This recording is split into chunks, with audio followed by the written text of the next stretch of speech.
السلام عليكم ورحمة الله وبركاته. كيكة الشوكولاتة الفاخرة سريعة في الخلاط، اسفنجية مسامها ضيق، هشة وخفيفة، هتعمليها بدون تعب، طعمها لا يقاوم، اقتصادية. دي المكونات الموجودة أمامنا وكلها موجودة في المطبخ. يمكن المقادير بالكوباية أو مقادير بالميزان. عندنا 3 حبات بتاع بيض بحرارة الغرفة، ضفنا ليهم كاسين إلا ربع خليط زيت على سمنة، ممكن زيت عادي بدون سمنة. عندنا هنا كوباية وربع سكر، الطعم هنا يكون مظبوط جدا. نضربهم مع بعض حتى يتجانس الخليط تماما. ما تنسوا الصلاة على النبي صلى الله عليه وسلم في كل وقت وكل حين. هنا عندنا الحليب دافي، حليب دافي يعني دافي قليل، يعني ما دافي شديد. ما تنسوا تفعيل الجرس والاشتراك في القناة لكي يصلكم كل جديد.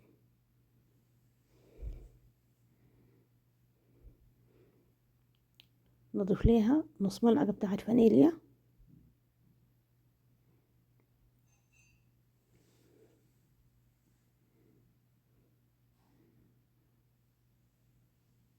عندنا كاستين إلا ربع من الدقيق اللي هي وزن 250 جرام. المقادير اكتبها في صندوق الوصف بالكاسة وبالجرام. نضيف لهم نص كاسة بتاعت كاكاو،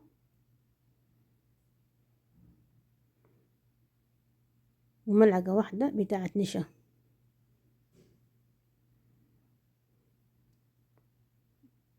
بعد ما نخلهم تماما نضيف لهم هنا ملعقة بتاعت باكنج بودر اللي هي 15 جرام.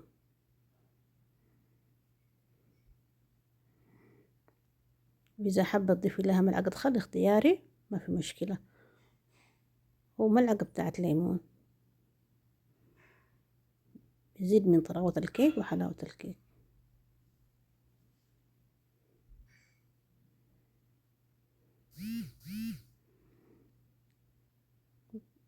زرة الملح أو نص ملعقة صغيرة من الملح، ما يعادل 2 جرام من الملح.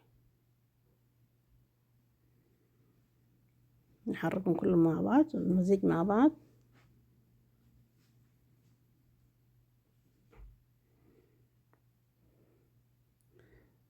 نضيف الخليط بالتدريج حتى نصل القوام المطلوب. نكب كل الخليط نصل القوام المطلوب. إذا لقينا العجينة تقيلة ممكن نضيفها ملعقة أو ملعقتين حليب، وإذا كانت خفيفة ملعقة بتاعت دقيق، نضيف لها ملعقة بتاعت دقيق. لكن هنا المقادير مظبوطة والخلطة مظبوطة إن شاء الله.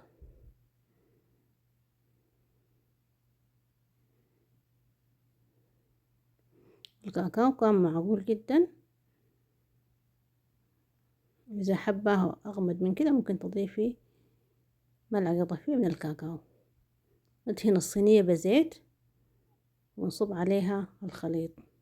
درجة حرارة الفرن 175 من تحت، نشغلها قبل 5 دقايق 30 دقيقة. بعد ذاك نختبرها بخلة.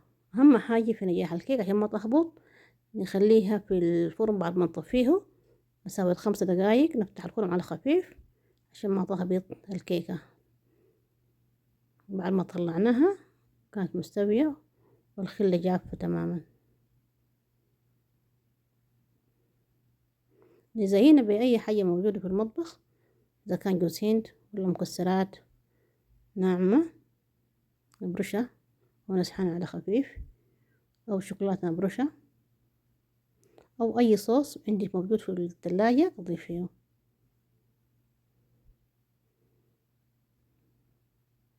وبالعافية كده كانت هشة وجميلة ما شاء الله تبارك الله.